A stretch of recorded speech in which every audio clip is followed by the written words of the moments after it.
Okay, guys, today we have a real special guest, very good friend of mine, someone who I've looked up to for many years, and I'm honored to call him not only someone that I work with, but a true friend and a class act. I cannot say enough great things about this man, this legend. That's so sweet of you, Willie. Thank you. Yeah. Of course. Thank you. The one and only Armand Assante. Welcome to the podcast. Yeah. Welcome. A legend. A legend. Yeah. That's very sweet of you. I mean, Thank you. we could go on and on and on about how many great movies that he's been in, and there's so many. It starts like, because of us, being from Brooklyn. Of course, we go to the Gotti movie and just see Best opening monologue ever. Absolutely. It was 1996. Unbelievable. It was an amazing group of men. Phenomenal. I mean, at the helm, and Steve Shagan, probably one of the most underestimated writers in all of film history. He wrote as well, if you remember, a film called The Formula with Brando and Scott, but he was a brilliant writer, and he nailed that story. And why it's so, I think, revered to this day is that his writing, he took a very complex piece of mafia history and really almost turned it into a poem. I mean, it's almost poetic the way he designed that script. That's why people listen to it, and that's why people remember it. And I always say, when you have a great writer, it's amazing what they remember. But they remember lines that have real metaphor, that resonate with them. Another great writer is Steve Zazalian, who wrote American Gangster. And I get people walking to me up in the street all the time, quoting, that monologue. could have been unsuccessful. Yeah, that little monologue there is, it went around the world. Because he took a simple metaphor and showed the world that, this is the way the mob thinks. No, this is the way every man on earth thinks in order to survive. Absolutely. Right. So when you got the Gotti script, because I know how you are, and I know how you think, and I know how you get into stuff. We worked together before, and I know you take everything very, very, very seriously. So you get this script that comes to you, and you didn't touch it at all? Did you have suggestions and stuff? No, I had suggestions because I studied so many of Gotti's transcripts, and the transcripts really clue you into the world and the condition of his life and the pressure he was under. The transcripts are amazing, and his in particular, because nobody spoke like he did. I mean, he was so forthright and exuded phenomenal confidence in what he believed. But it's the way he spoke and the way he processed things that I'm sure the feds, when they were, monitoring him, they were like, what is this? It's magic, because it was nobody spoke like that. He was a genuine street guy. I mean, a real street guy. And street guys grew up with street guys. There's nothing else. Right. There's no other world. That's the law. But phenomenal. Besides for the scripts, obviously, that you studied and the way that his dialogue came, did you study his mannerisms? Because the way that you walked, the way that you stood, was exactly what you would see if you saw him on one of his clips from a newsreel or something like that. Like, you had him down to a T. Yeah, I watched him on surveillance tapes. There's a lot of surveillance tapes. He is the most recorded mobster in all of history. They recorded him for years. Nobody knew it, but they recorded him for years. There's books of transcripts. That's how much data they have on him. But no, I did watch carefully. I put on 50 pounds too, and that was. I think it centered me in that role. It just gave me a certain movement and gravitas that he had. I went up to 205. He was 210. Wow! But I busted my stomach wall. Did you find it harder to work at 50 pounds heavier? I found it harder to eat. Because you were in very good shape when you came out with Mambo Kings, which was only 4 years prior to that. Yeah, yeah. Armand, so when you got these transcripts, did you put any of that into the script, or did it? Yeah, I pulled about, I would say, minimum half a dozen things that I thought were really appropriate. They're just sung. It's funny that we work with Billy Forsythe because he and I had a scene. We shot in Canada in 18 below zero, for real, 18 below zero. But I pulled some transcript for that scene because some of the things Gotti said were so poignant. And just, you could tell that he was a talented man. It's that simple. He was a very talented man. Absolutely. I mean, he is what he is. Exactly. Was that the first time you met William Forsythe? Yeah, the first time we ever worked together. Yeah, you guys had. We're so happy to work with him. And now in Yeah, your that's show. why it was great to bring you It was guys back together. incredible even to know, to work with him again, and that you know, that trust, the simplicity of that trust you have with another actor. Something about Billy and I, we just, I think we both came out of the theater, so we both listened to that music, whatever that is. Right. And it's super important. But he's a real theater actor, Billy. No, of course. You know, and I know when we work together, we just sense each other very, very acutely. It registers. And you guys bring it out of each other. Like, Yeah. you know, he makes you and you make him. Yeah. And that's what makes for a great scene. Did you think the movie was going to be that successful? Did you know it? I will tell you, the only thing I knew was that I had an amazing team, and I was very proud that I stood up for some of them, because some of them were not going to get hired, and I really fought for them to be in the film. That shows how great that is that you did. You gave people a chance. From what I heard, because I know some of the actors are friends of mine, that you would have get-togethers and everyone sit down and made everyone feel comfortable and had dinners, like and broke bread. I rented a home in Toronto, and I made everybody come over on Sundays, and we cooked all day and ate all day, but we rehearsed more. I said, rehearse the script like it's music, because there's music to it. It was a real piece of writing, so you could do that. You know, Dominic Chianese is another phenomenal theater actor. People don't realize. The man did years and years of theater. He's a great actor, you know. Absolutely. Tony Sirico, I knew him when he was very, very young. You know, I was like super young. But I mean, he wanted to be an actor so badly. It broke my heart when I met him. Wow. He was that passionate and unfounded. Nobody knew who he was. Nobody cared who he was, to be honest with you. I mean, it broke your heart to talk to him. I said, this guy really, he wants to be an actor. And when you pitched him, did they give you a little, like, did they... Well, I mean, in every casting thing, there's always the thing of, you know, go with the name, or go with the, you know, who's ever going to sell more, or who is popular at that moment, which they could have gone for.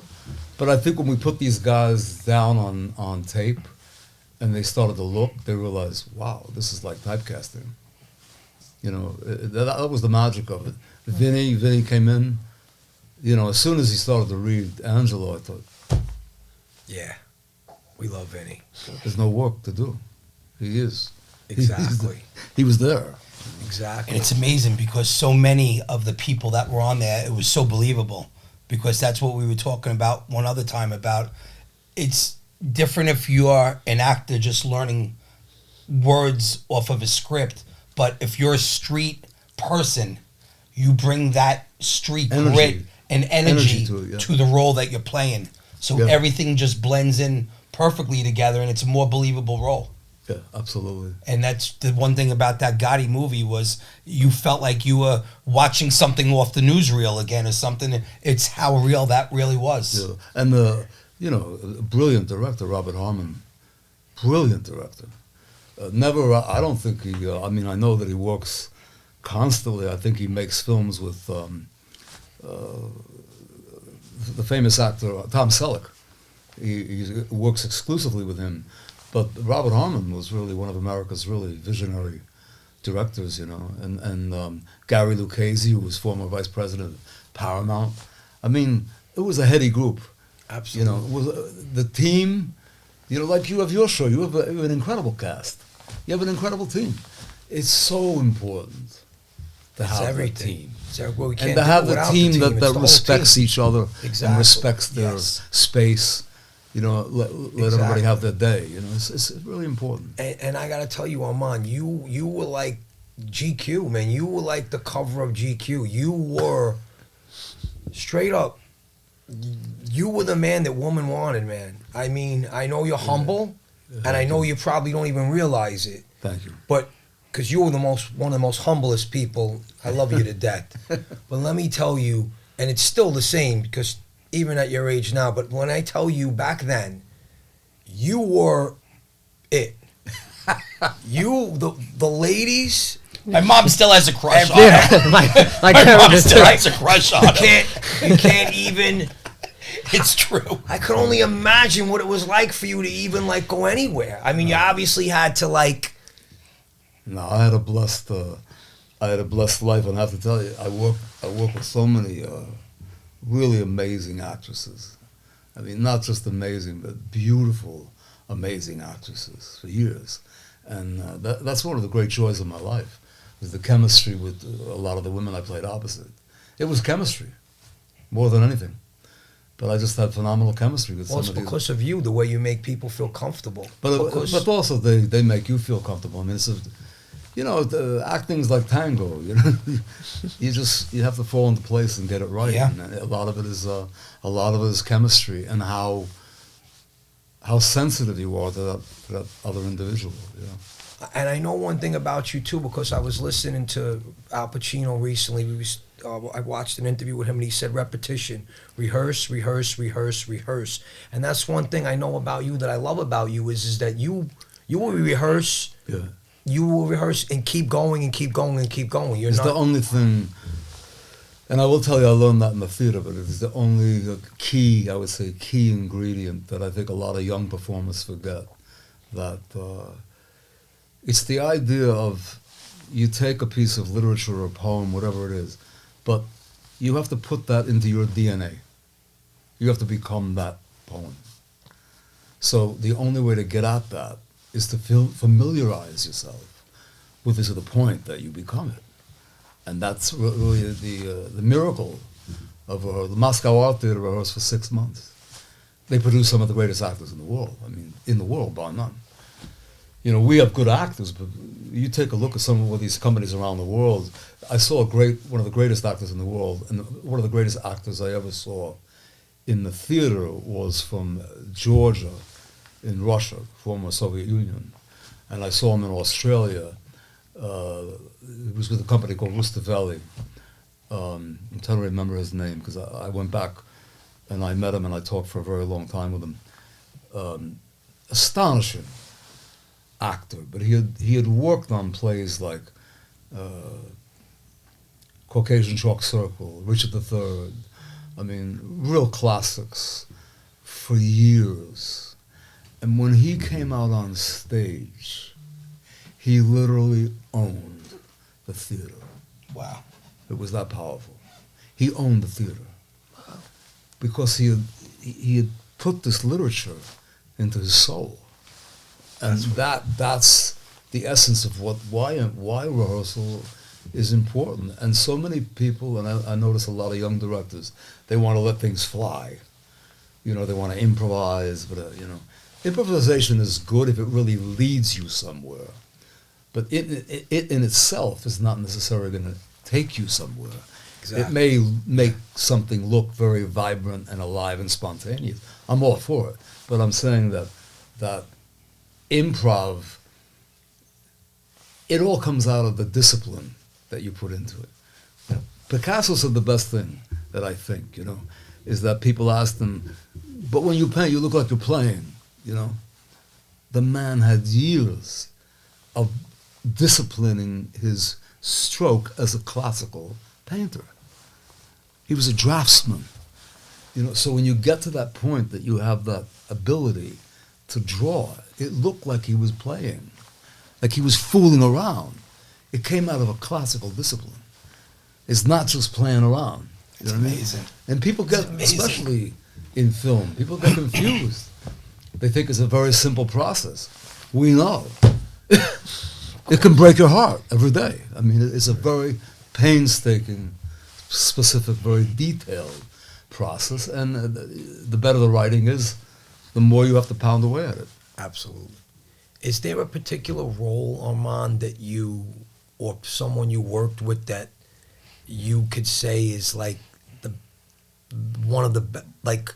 What would you say is maybe your favorite thing you ever worked on? Like that you had the most fun or just the most joy out of? I mean, is there? And I know you worked with so many greats. I mean, you even worked with Stallone. Yeah. I mean, in Judge Dredd. Is there? I think for me there were two directors that really I thought really were directors, what I call actors directors, and that was Sidney Lumet that I did Oh, wow. Q&A with. Yes. He was an actor's director. And by the way, I mean, we rehearsed over 2 weeks in New York before we went to Puerto Rico. Then That's we right. rehearsed in Puerto Rico. You know, to me, it's Nick Nolte's greatest performance. But I mean, the amount of rehearsal that we put in, almost 9 hours a day, because that script was written by the Supreme Court Justice of Manhattan, Eddie Torres. But it was poetry in motion. And it was all street guys. But the script was magic. It was magic to listen to. You know, and that's another thing that I think that's we miss today. But when you have a great script, you don't need to watch it. You can just listen to it. You can listen to it all day long. And that's what that kind of a script had. The lines were just electrifying. Wow. You know, and I think Lumet, for That's amazing. incredible attention to detail, and then Konchalovsky, who's from Russia, I worked with on the Odyssey, which was a very complicated piece to make. We were just talking about that before. Went through hell making it. It was really rough, but an amazing experience because Konchalovsky really has a phenomenal actor's tuition. What I saw that man do with the women, and they were really highly established actresses, but what he could pull out of them, it was really powerful. Where did you shoot the Odyssey? Hmm? Where did you shoot the Odyssey? We shot it in Turkey, Malta, Goslo, and England over the course of 7 months. Wow. Wow. It was a real journey. What was that? It was a real journey, yeah. A lot of work. How was Hoffa for you? How did you like work? I loved working on it. I Hoffa, mean, you was so great. I walked into that with pneumonia, but it was an amazing experience. You know, it was hard to work. I was really had pneumonia, so I went in like nervous as hell. But you know, to me, unquestionably one of the greatest cinema actors in the world is Jack Nicholson. He's so phenomenal, and his personality is so larger than life. I mean, when the man tells you a story, you cannot hear a pin drop in the room. He's electrifying. I mean, he's the quintessential, to me, one of the great quintessential film actors of all time. Wow. And to work with him, I mean, that's someone. he's such a magical human being. Did you become friends with him? Were you friendly with him? We didn't really have time, but I mean, you know, I got to work with him. That was enough. As did all of us. We were all like enthralled to work with him, and that was a real, you know, he really put himself on the line with that performance because it's a much larger than life performance. It's not a safe performance whatsoever. He's out on a limb with that character, and he really went out on a limb to play it. And the thing is, you know, he even changed the shape of his nose. I mean, he really, you know, did a whole long makeup job, and the way he spoke, he really put himself on the line, and I loved his performance. Yeah, you worked. I mean, Denzel Washington too. I mean, look at the resume. I mean, you worked with Denzel Washington. I mean, phenomenal actor. great man too, right? I mean, Great human being. One of the great human beings. That's for real. Wow. Truly. You've got some resume in movies. I mean, Yeah, I've been very blessed. 100+ movies. Yeah, I've been blessed. What do you find was your hardest movie that really took everything out of you that you know, you just told us about the 7 month over with Odyssey, but was that the one, or was there another movie that really No, broke you down? I would say none, and yet many, because I'll tell you why. Really, you're as good as the script that you're given, and that really is the truth. And that's where actors, a lot of them suffer. I mean, you cannot believe, but the level of writing today, there is some writing, even in the independent world, where you go, wow, but you end up doing so much more work because the writer hasn't had time to fulfill his own story. Okay. And this is a classic problem. People have no idea how much actors have to bring to what's not on the page. It's true. Because a writer just simply is not, so much of what's done today is done under real pressure. 30 years ago, producers were still guiding productions. Now they're mounting productions. Years ago, producers really produced projects, meaning they were involved in every line, in every comma, in every decimal point. And I worked with a few of those producers, and they were animals, and they fought for every word in a script, and you don't find that. And look at the work between then and now. That's what you were seeing, because it's too much. Look stuff. at the quality of the work on the films. You can't even that were compare shot it. in the 70s. You can't compare it. You know. You And can't. all You those can't, you films, by can't the way. compare it. You can't compare. Yeah. And a lot of those films were deeply, they never get credit enough, but deeply influenced by Italian directors. A lot of the film directors in the 70s were paying attention to what Italy did in the 50s. For real. Sergio Leone. There's 50 directors Yeah. that are brilliant out of Italy in the 50s and 60s. In the 70s, the Americans started watching those films real hard because that's where they learned from. It's the truth. Wow. Well, when we first got together and we worked together, and it was just an honor for me to have you play my father in Once Upon a Time in Brooklyn, which and Kathy Moriarty played my mother, and it was a great time. And I have to tell you, Armand, that I'm really blessed to know you, and That's so sweet, I got to tell you, when I first met him, even from the very beginning, I was like, wow, I can't believe I'm going to meet Armand Assante. And I drove to his house, and he has, on a farm, he has this beautiful house. And he put I was a little intimidated meeting Armand Assante, young filmmaker. And I go to his house, he has a spread of food out, took care of us, sit down, made me feel so comfortable. That's awesome. And I can't tell you. And then now to have him in Gravesend playing the boss of Philly, Nicky Sesta. And you wrote me some terrific scenes. I'm telling you, my hat's off to you. The scenes that he wrote for me. Oof. Well, watching some of the stuff that they're editing and seeing you actually in your scenes with Willie and with some of the others is just magic. Thank you. I can't wait for people on TV to be able to see these scenes. And that scene in Once Upon a Time in powerful. Brooklyn. That scene in Once Upon a Time in Brooklyn when he throws you out of the house. I mean, that was powerful stuff. He brought me. I remember when we did that scene. It's a And I'll tell you, tearjerker. I want to say something else about this man. Okay, that just This is my day today, huh? Yeah, not bad, right? just dawned on me.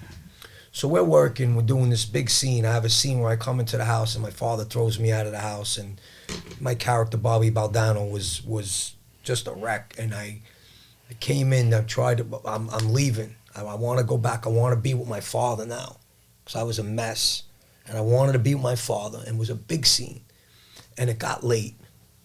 Got really late at night, and we were trying to get through it, and he said to me, it's another thing I got to say, why I have a lot of love for this man, is he said, you know what, Will, it was independent film, and he's one of, star actor, and you have to pay Armand Assante. There's no two ways about it. And he said to me, you know what, let's just wrap this up today, and tomorrow I'll come back.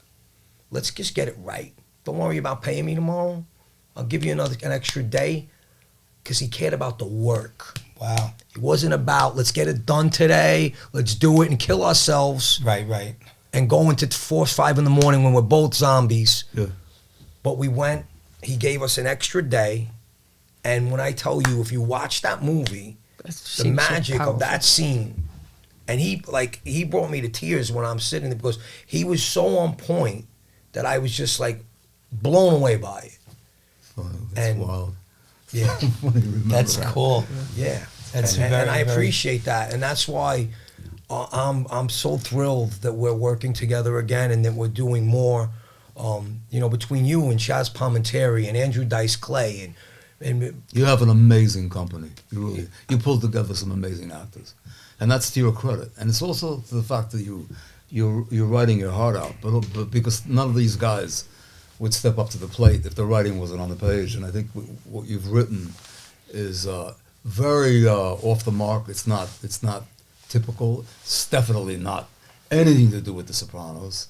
It's completely authentic, real deep Brooklyn behavior. Spooky. Really, And very really. spooky. I appreciate. Very spooky. I appreciate that. I have to say that Terry Winter, who's one of the writers of The Sopranos and wrote Wolf of Wall Street, brilliant.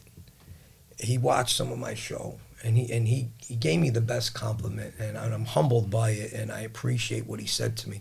He said, "You took something that we've seen many, many times. We've seen this genre and this world." Which he wrote, The Sopranos, and he said to me, he said, "You took a genre that we've seen over and over and over again, and you gave it your own flavor, and it stands alone." He made me feel very good by saying Wow, that's an that. amazing compliment. Yeah. From coming from him and coming from Armand and coming from Chaz Palminteri, who wrote Bronx Tale. When he read my script, he said, "I love what you're doing here." I can't say how appreciative. But I am. you grew up in Gravesend, right? Yes. Yeah. So that's an important part of what your process is. I mean, I know guys that have come from these really eclectic neighborhoods in Brooklyn, and when I hear about their life and what they lived, what they survived, alone what they survived, Yeah. I'm sure you have your own stories. Of course. Well, that's what it was, surviving in the neighborhood, as you know. What it was like to live in this neighborhood with the testosterone level Absolutely. as high as it could be, where you could be in a nightclub like Pastels, and any night never there's know. a million chairs going around, people Absolutely. getting cracked over there. You could be in a diner after you're eating. Yeah. and- You could be walking to your car and you hear gunshots up the street. You never know what was going to go on. And these were the Yeah. days and times that we lived. Yeah. And it was we lived amazing. through it. I mean, the Colombo Wall was right in front of my house. And you put it all Right on. down on paper. And now it's being brought Yeah. to TV. Yeah. It's simply I actually amazing. always thank my parents because the neighborhood that I grew up in, Washington Heights, literally became West Side Story when I was a little kid. It became West Side Story. I mean, it was gangland. And thank God they yanked me out of there. When I was 8, I went back to work to my way through school when I was 16. But I want to tell you, that could have been a real bad scene. And I ran into guys years later that stayed in that neighborhood. Not good. Rough lives. Things always happen for a reason. Yeah, for real. At Things what really point, do. Armand, did you realize that, like, you were hitting, and, like, was there a point in your life, because there's always, Chaz brought this up to me when I was on his podcast. He said there's always a point in your life where you go to the next level, where it's the turning point. Like, when did it hit you that you are a star? Like, and I know I say that, like, when did it hit you that you made it? Like, that you really, because all this work you put in, I know you studied very hard, you took this very seriously. At what point were you like, you know what, I don't think I'm ever going to have to wait tables, as we know what we got to go through sometimes. Like, where was there, because I A know... breakout role is Yeah. that Breakthrough. Yeah. You know, I was blessed in that I chose specifically, when I was very, very young, I said to myself, I am not going to do anything but act. I just said that to myself. And it was a very difficult choice to make. I mean, don't get me wrong, I had years and years of real struggling and mental struggling as well. It's not, as you guys know, there's no, to choose to be an actor, you're in a marginal profession to begin with. But then you can be marginalized by the very fact that you're in that profession even more. So it's not a simple ride for anybody. But But I would say, I think sometime in my mid-40s, in my mid-40s, I said to myself, at least I've done it enough that I know that I'm not going to choose any other route. And I'll just stay the course. But it's interesting, and I think that as much as some actors hit it when they're very, very young, I honestly feel most actors, not until they're well into their mid-40s, do they really get a sense of who they are, for real. And if you study people's careers, you'll see I'm right. Well, you are right, because that's exactly what happened to me. Yeah. But if you watch even actors that you turn on Instagram and that's all you see of these actors. Those guys, they worked for years and years and years to cultivate their work. And when they hit about their mid-40s is when the momentum started to really pick up. You know what I mean? It's maturity, but it's also like anything, like if you were a pianist or you were a violinist, it's when you know the instrument. You've gotten that familiar with your instrument. Comedians, the same thing. They get that familiar with the turf. They sensitize their audience. They know what's lacking. You know what I mean? They put in their time. Yeah, exactly. Well, even as a filmmaker, all my mistakes I've made through the years and things that I've went through and stuff I've learned and I've watched on every set and seen and working on Sopranos and working with brilliant directors and seeing it and just taking it. This is not something that you just sign up for and it's going to happen. You got to take your time. You have to you go through your lumps, but you got to stick with it. And that's the thing. And that's why right now I feel like we're hitting on all cylinders for Gravesend because of the mistakes I made in the past and working with people like Armand Assante and building. And I just learned so much. And you're still learning. And Absolutely. by having legends like Armand across from you, as you're doing your stuff. You got a lot of legends in this project, man. Yeah, You're doing and really it, well. It You just should be very proud. Yes, Thank you. yes. It just Thank ups you. the No. ante, and No. I mean, it's going to be something. No, I'm watch. very blessed. And I know, Armand, you had a cigar, right? For a little while, you had your own cigar. Yeah, I created a cigar with a very talented tobacconist, a man named Victor Vitali. And we had three of the great tobaccos from Nicaragua, Condejo, Yalapa, and Estrella, and they did phenomenal tobacco. Tobacco closest to the volcano, for real. And this man, Yes. believe it or not, he's made a phenomenal cigar. And I don't say it lightly because I wouldn't call myself an aficionado, but I've smoked enough cigars in my life where I know my taste. His cigar, I mean, it's not only it's a large cigar, which I like, but yeah, and for real, you can smoke it for 3 hours. But it's a blend that is just magic. It's Thank so you. smooth, Thank you. Yes. so beautiful. And for the size of it, Yeah. what is it, a 60, 65? It's a 70, and I actually 70. brought you one, Armand, because I love it. I love it. want to thank you first off. It's been last month was 2 years, my 2-year anniversary with this cigar. It's a brilliant. You were there, my release Yeah. in Delray Beach. Yep. Yeah. At Vinny's. And I love it. I treasure it. gave you some cigars, and you said It's called Asylum 13, and I'm going to tell you the something. Big Time Tommy edition. This is a great cigar. I mean, you smoke this for 2 or 3 hours. You can't believe the time went by. And what you said, you looked at it and you go, "Wow, I'm going to need some time for this one." Yeah, Yeah. for real. That's but it's a great. beautiful. Thank you. That's a beautiful product. It's a Nicaraguan leaf, and everything's from Nicaragua. The fill, the blend, everything, the wrapper, Yeah. and it's Nicaraguan tobacco is phenomenal. I mean, and you look at Plasencia, that company. yeah. I mean, what people don't understand, Plasencia for the first time came out and created their own cigar. Plasencia has made cigars for the leading companies of the world. Nobody knows that. Plasencia is the growers, the rollers, and the tobacco behind the leading cigars in the world. They've been around forever. 4 generations. That's a story. The story of that family. Wow. That's something out of The Godfather. That's And incredible. they're What they suffered. what they behind went your through. cigar, correct? Yeah. Plasencia. Absolutely. What they went through, whoa. Wow. Unbelievable. I mean, a real emotional saga that took through incredible oppression and government stealing property and taking things away from them constantly. Wow. And that's how they ended up in Nicaragua. They're from Cuba.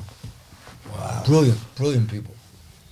Brilliant people. And I know you have another movie coming out where you play the lead, Don Q.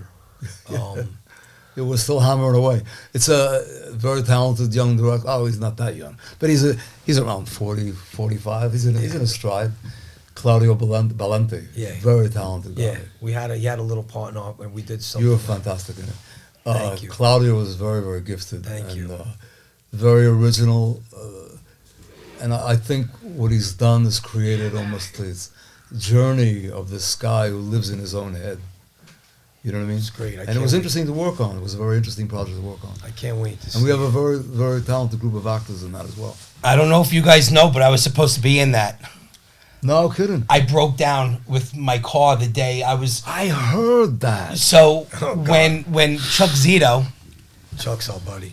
was just he did, I guess, 20 years in jail and he was coming out, I was supposed to be the person that drove him to his welcome back party.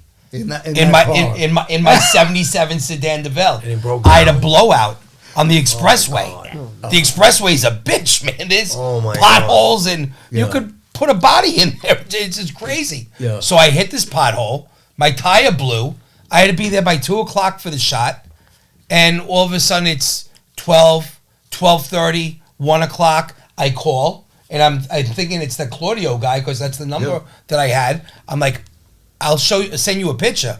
I'm broken down right now. They're like, but you're the main scene with this car. You're bringing in Chuck to the welcome back party, and you're his driver. You're opening the door. We need that classic car. And there's only one tow truck company that's allowed on the expressway. And they left us there for 3.5 hours So on the someone else say hi, expressway. And somebody else got my scene. Otherwise, I would have. I'm still gonna watch it when it comes out, Yeah. but I would have I been remember- in I that remember with hearing you that guys. story. Yeah. Yeah, No, unbelievable. it's great. And is there anything else that you want to discuss, Armand? Any new projects and stuff like that that you have coming out? I worked on a very talented, the cast was amazing on a project called Dad's Party. And I play a very, I would say, super right-wing conservative former military guy who raised his sons somewhat in the right way and the wrong way. And I think that film could be really interesting. It's an exploration of a family, a very dysfunctional family, based on the writer's own personal history. It was incredibly tragic. Wow. Very, very tragic life. And I think for him, it's one from the heart. Well, you're always working, and you're always working nonstop, Thank you. and always. And I made that with his wife, a great actress, and she's a treasure comedian in America, Faith Ford.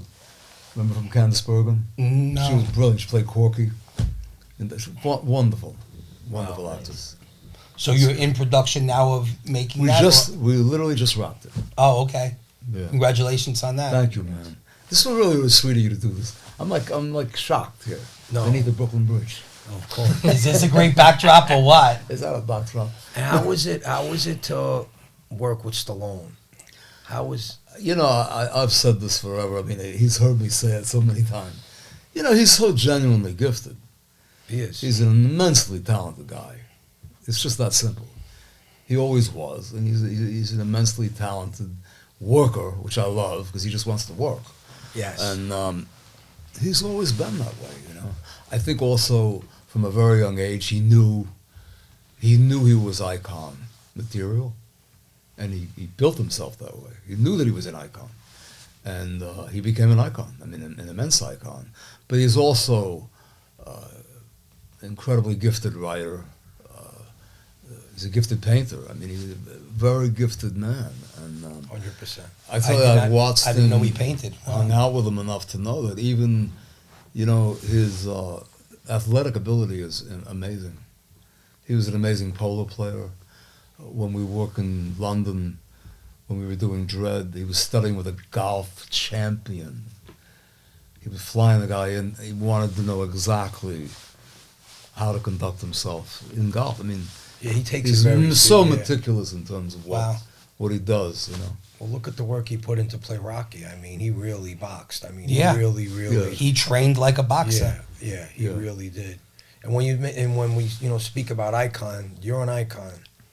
Not only Stallone, you are an icon. No, he's a Armand, living really. legend. He's Really, you No, are. you are, Armand. Thank you very one. much. And for people that don't know Armand Assante, man, you are. Thank you so much.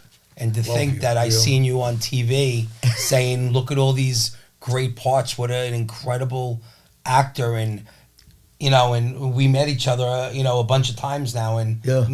now you're on this podcast and we're friends. It's Yeah. just very cool, very humbling. Yeah, it's a small, small world. It's Absolutely. a very small. I actually met you 2 times before.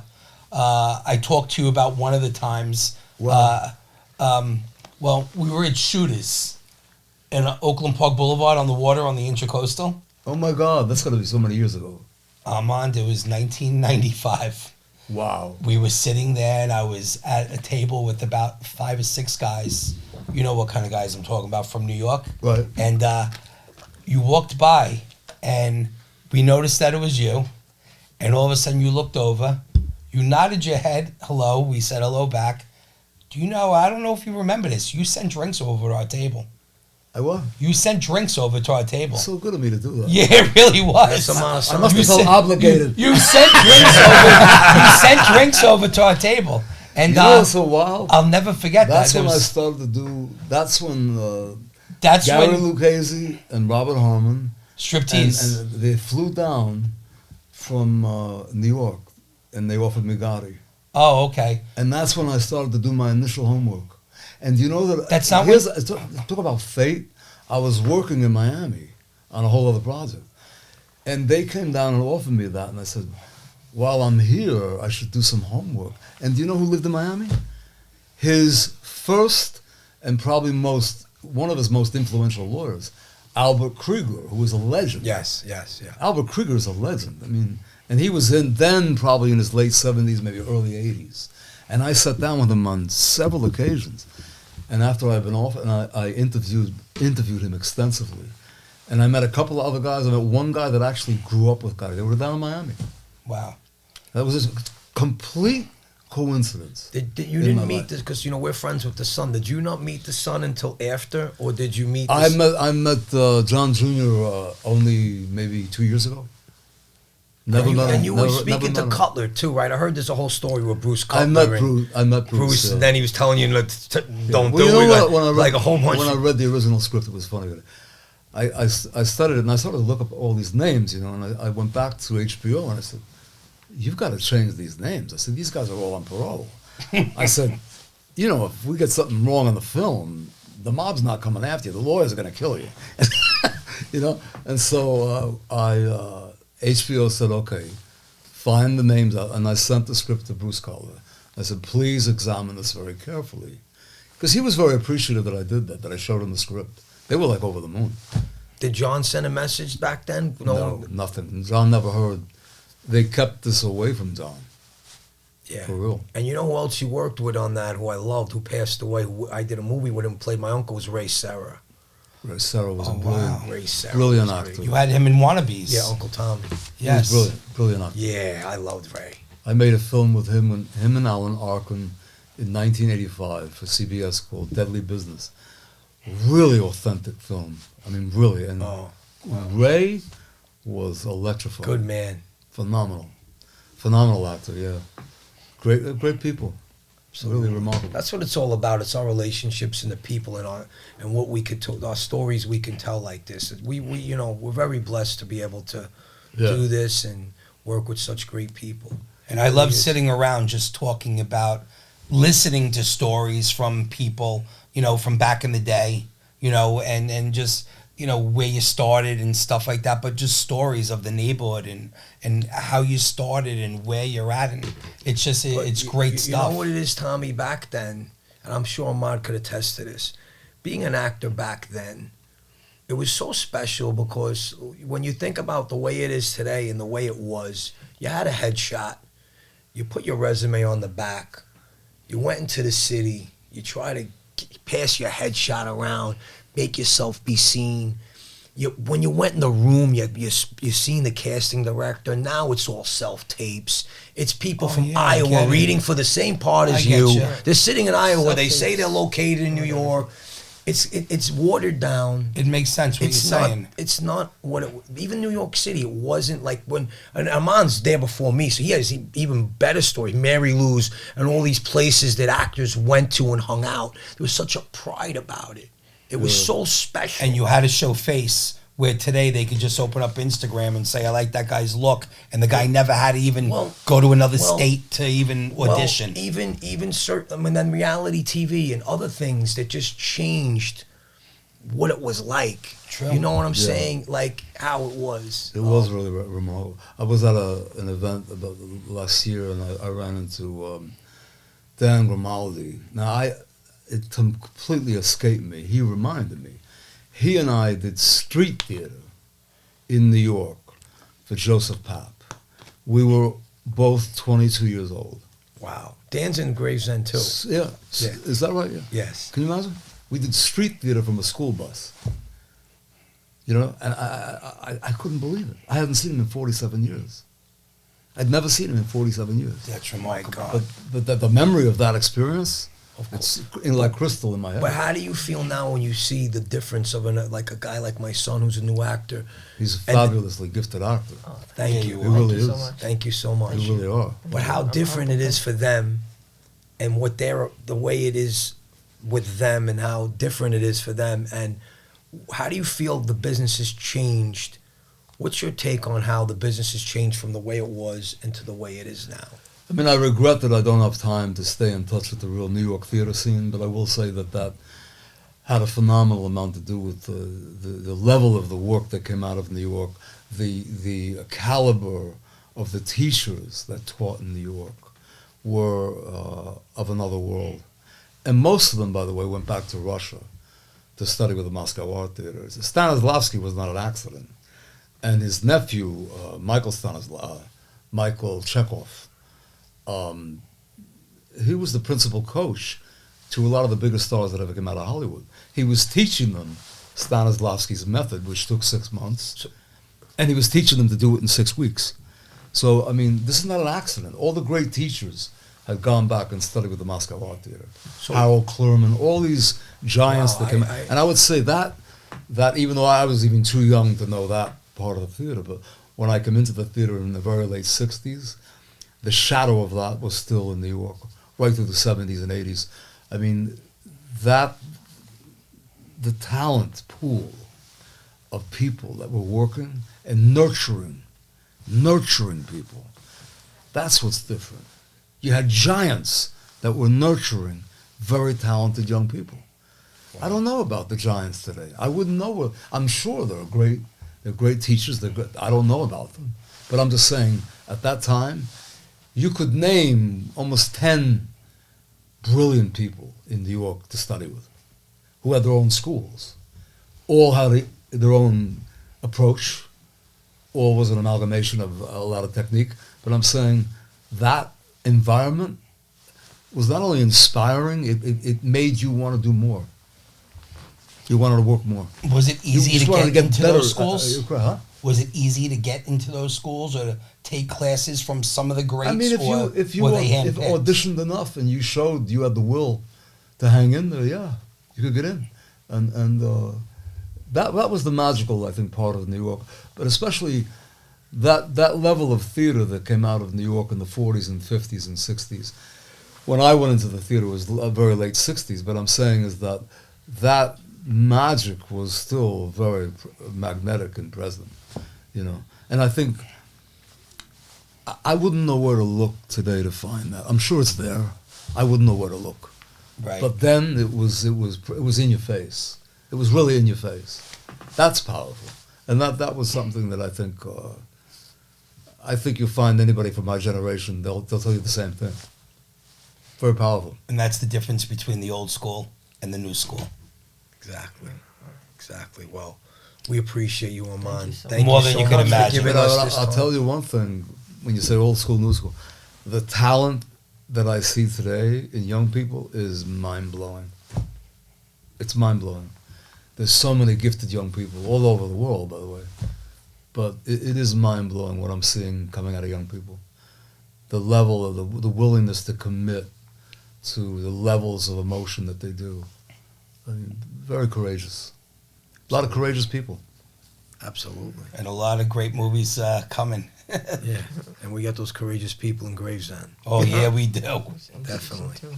Well, thank you, Armand. It's Thank really, you, man. it's so great to have I'm you. Really, here. thank you. you said I was humble. Today I'm humble. Thank you. Thank you, man. Thank you. That's Armand Assante, man. How great was it to have Armand Good Assante work. here? Thank today? you. Incredible, incredible to be able to just ask him questions and have really cool answers. And have Armand Assante sit under the Brooklyn Bridge. That's it. Yeah. And talk That's about sweet. my cigar and Gravesend and his life. Yeah. It's great. Well, Thank you. Thank Thank you you. so much. good How work. about it? Thank you. We come from